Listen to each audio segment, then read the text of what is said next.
Lick, fart, kiss. A bubble appeared above your head with one of these thoughts, and everyone in this silent room is now staring at you. What if everyone can see your thoughts?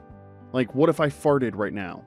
I want to play with no clothes on with that person, or the ever weird, what if I licked that handrail?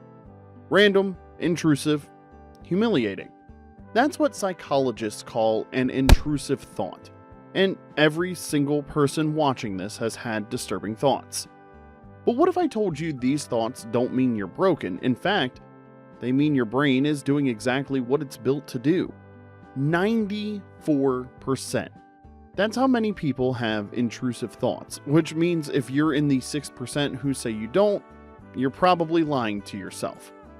Here's the weird thing researchers discovered. They asked people to write down their most disturbing intrusive thoughts anonymously.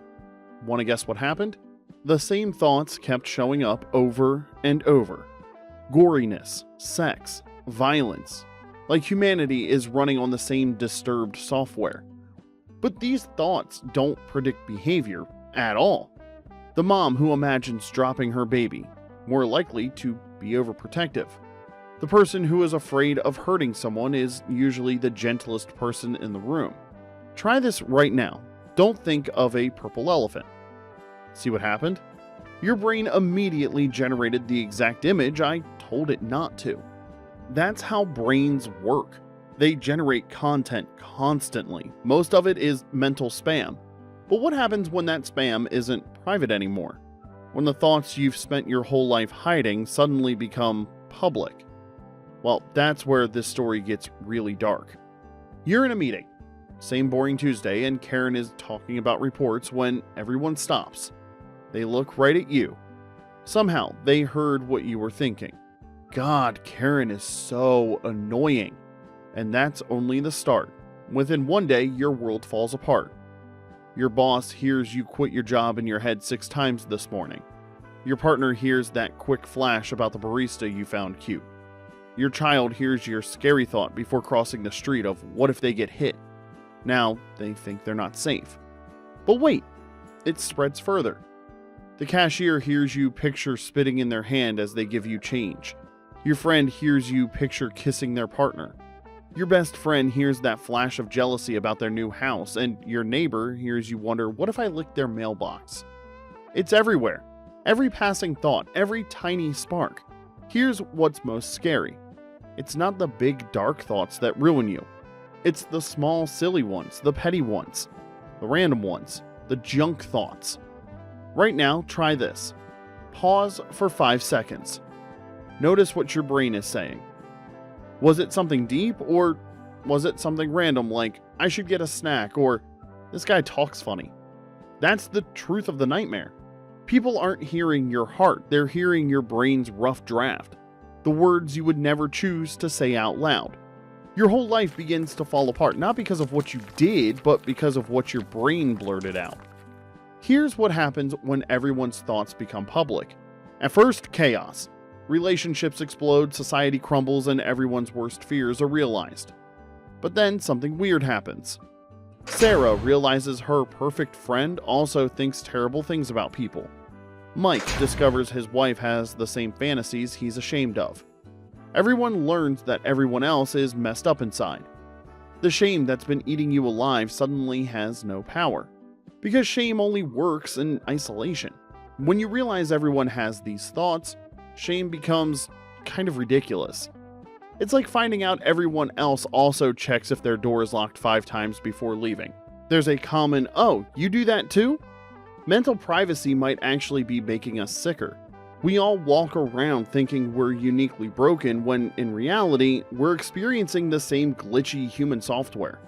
Studies show that when people share their intrusive thoughts in therapy, something magical happens. The thoughts lose their power and shame just disintegrates. But what if there were ways to get the benefits of exposure without the world ending? That's where these 3 tools come in.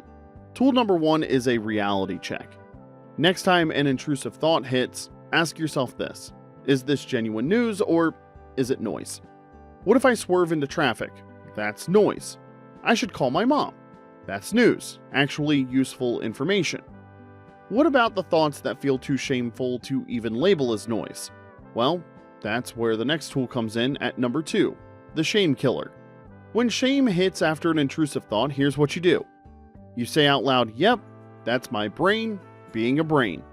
I know it sounds dumb, but it works because shame needs you to take the thought seriously.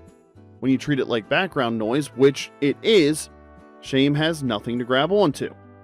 A parent once told me they were scared to hold their baby because they kept getting thoughts about dropping them. You know what I told them? Congratulations, your brain is working perfectly. It's running danger scenarios to keep your baby safe, and within a week, the thoughts were gone. Now, tool number 3 is the exposure antidote. This one's terrifying but transformative. Find one person you trust and share one intrusive thought, just one. I keep having this random thought, and I know it doesn't mean anything, but then tell them your thought. 9 times out of 10, they'll either say, "Oh my god, I have that exact same thought," or, "Yeah, brains are weird like that, dude." That's it. The thought that was terrorizing you suddenly becomes ordinary, boring even. I'm not saying it's easy, but I am saying it works because shame dies in community. So now, here's the choice you need to make. Keep treating intrusive thoughts like dangerous secrets, or you can start seeing them for what they are, mental spam. Your brain's weird way of keeping you safe by imagining every possible disaster. In the next 48 hours, try one of these tools, just one. If you don't want to share a thought with some, share it with me in the comments. I'll reply to every one of them. Because here's what I've learned. The thoughts that scare you most are usually the most meaningless.